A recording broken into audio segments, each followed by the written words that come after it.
Olá, pessoal do quinto ano, como vocês estão? Espero que bem. Meu nome é Nicole e eu sou professora de Educação Física. Hoje vamos conhecer um pouco mais sobre as ginásticas.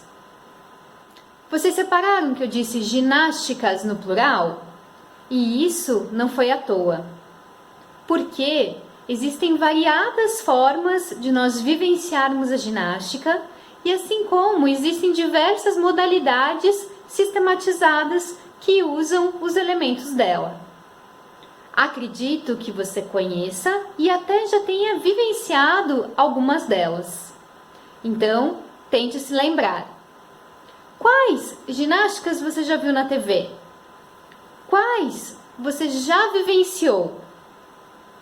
Quais aquelas que você aprendeu nas aulas de educação física? Vocês podem também ter vivenciado movimentos de ginástica em outras práticas corporais. Pode ser na capoeira, no judô, na dança e até mesmo brincando em casa, no parque ou na praia. Viram como são muitas as formas de praticar ginástica? Mas a ginástica também pode apresentar algumas diferenças entre elas. Elas não são todas iguais. Então, uma das divisões possíveis é a ginástica competitiva e a ginástica não competitiva.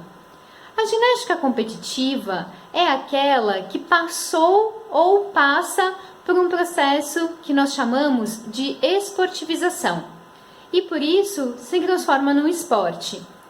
Alguns exemplos desse tipo de ginástica são artística, rítmica, acrobática e de trampolim. Já as não competitivas são aquelas que nós realizamos em academias, parques e outros espaços não formais que visam a manutenção da saúde, o condicionamento físico e até mesmo a consciência corporal.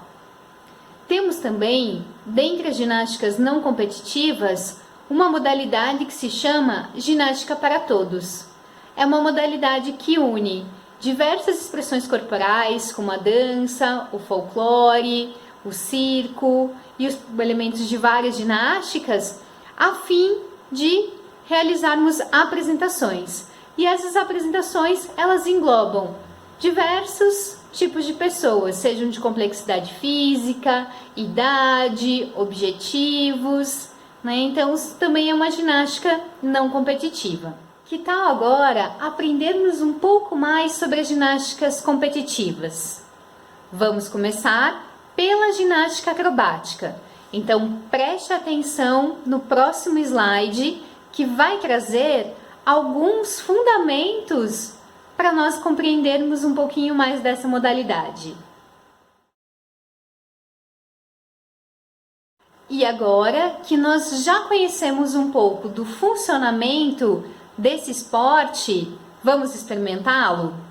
O que acha de convidar o pessoal aí de casa para fazer junto com você?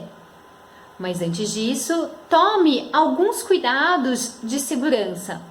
Afaste os móveis e procure um espaço que seja amplo, que caso vocês se desequilibrem e caiam, não corram o risco de se machucar. Use também roupas e calçados confortáveis. De preferência, realize atividade na presença de adultos. O primeiro passo para nós realizarmos essa atividade é o quê? Nós aprendermos o que chamamos de pegas, um fundamento da ginástica acrobática, que é justamente o que vai garantir a segurança dos movimentos. Então, preste atenção de como podemos realizar as pegas.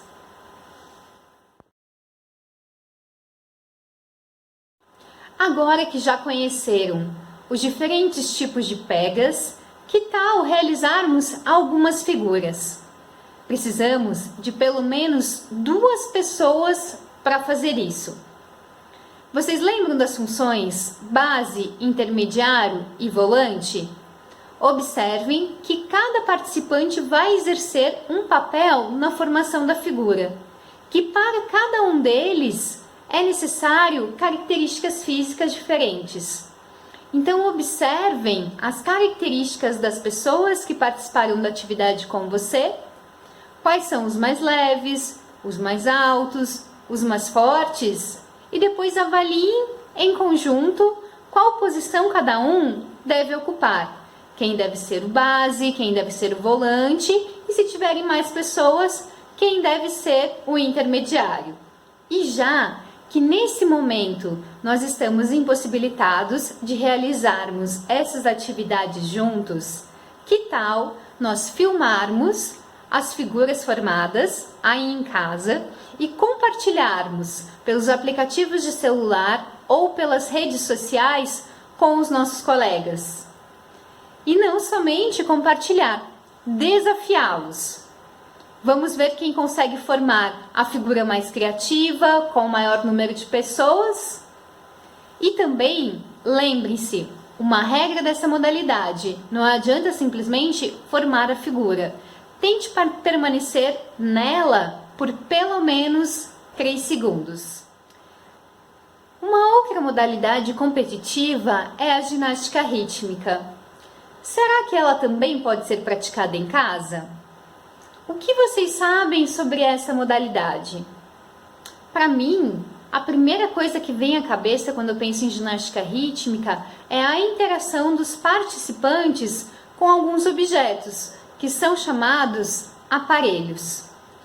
Em outros momentos, vocês já experimentaram movimentos de GR com bolas, arcos e cordas. Agora, nós vamos utilizar massas e fitas. Então, dá uma procurada aí em casa e tente encontrar elementos que podem servir como adaptação desses aparelhos. Vamos lá. Vamos para a primeira parte da experimentação com as massas. Ligue o som, uma música que você goste. Novamente, afaste os móveis e crie um espaço com segurança e comece a se movimentar. No primeiro momento, essa movimentação pode ser livre, mas depois tente se desafiar, saltitando com o aparelho, passando o aparelho em torno do corpo, por debaixo das pernas. Bata as massas, porque vão ser duas, uma contra a outra, ou em objetos, para escutar quais sons elas emitem. Role pelo chão, lance e recupere essas massas como se fossem malabares. Se tiver a possibilidade de realizar movimentos em dupla, lance essas massas, uma de cada vez, para a outra pessoa. Lance as duas uma vez só. Movimente as massas girando os punhos e até mesmo fazendo desenhos. O mais importante é você experimentar essa modalidade e também ser criativo. A nossa segunda etapa da experimentação vai ser com o elemento fita. Então pode ser com pedaços de tecido, pedaços de papel, como por exemplo papel crepom, ou até mesmo um material muito simples que nós utilizamos hoje em dia, que é o TNT. Então a gente pode usar esses materiais na confecção da nossa fita. Siga na mesma direção das atividades que nós realizamos com as massas. Comece com uma exploração livre e depois vá criando novos movimentos. Então ouça a música e desenhe movimentos no ar como se a fita fosse um lápis. Passe a fita pelas partes do seu corpo, em cima da sua cabeça, nas laterais, por debaixo das suas pernas. Lance a fita e tente recuperá-la. Pode fazer a mesma coisa em duplas. E também tente fazer movimentos circulares, como se a fita tivesse vida. Feito essas experimentações, agora observe os movimentos que eu vou mostrar a seguir. A partir desses movimentos, criem uma sequência coreográfica. Tentem dar sequência aos movimentos ao som de uma música escolhida para vocês. Podem ver também alguns vídeos na internet sobre essa modalidade para vocês terem algumas ideias. E a ginástica artística, vocês conhecem? Também é uma modalidade competitiva. Inclusive, ela é uma modalidade que atrai muito o público de uma forma geral. Por isso, frequentemente, ela é televisionada, por exemplo, em grandes competições, como os Jogos Olímpicos. Mas e na vivência prática? Você já realizou algum movimento da GA, como ela é chamada? É possível realizar esses movimentos em casa? Preencha a tabela que eu deixei disponibilizada para vocês lá no material de apoio sobre quais são as possibilidades de realização da ginástica artística dentro de casa e de como ela pode ser realizada com segurança. Tente realizar esses movimentos depois de feito esse planejamento. Lembre-se, se tiver um adulto em casa, melhor. Depois de vivenciar esses movimentos aleatórios, que foram que nós julgamos ser possível de realizar em casa, tente criar uma coreografia solo.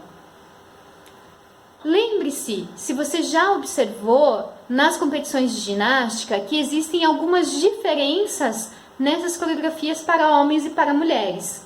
No caso das mulheres, é uma coreografia ritmada com uma música. Já para os homens, não existe a presença da música. Então, tente seguir esses critérios e criar uma coreografia. Esses foram alguns exemplos das ginásticas competitivas. Mas lembram que temos também as não competitivas? E agora vamos vivenciar um exemplo de ginástica não competitiva, a yoga. Você já ouviu falar sobre ela? Ela é uma prática de ginástica que traz inúmeros benefícios para a nossa saúde. Então ela traz benefícios como o controle das emoções, a criatividade, ela nos ensina a respirar da maneira correta e também promove a mudança de hábitos que nós temos no nosso dia a dia. Uma pergunta: como vocês lidam com as suas emoções? Como vocês lidam com a raiva, com a felicidade, com a dor, com o sofrimento? Será que é fácil lidar com tudo isso? Ou será que também é um aprendizado? A yoga pode nos ajudar a lidar com esses sentimentos. E isso traz, de uma forma geral, uma melhor qualidade de vida, para o nosso dia a dia. Lembrando que qualidade de vida não é somente um aspecto físico, mas também é um aspecto, engloba os aspectos relacionais, sociais e emocionais. Então, eu vou mostrar para vocês, na sequência, duas possibilidades de vivência da yoga. Uma delas é a yoga dos animais. Sobre a yoga dos animais, tem uma questão que é interessante. Uma das possibilidades da própria origem dessa prática pode ter vindo da observação dos movimentos, da forma como os animais se movimentam. Depois disso, tem a opção também de você vivenciar uma prática chamada saudação da lua. Vamos lá? Que tal experimentarmos?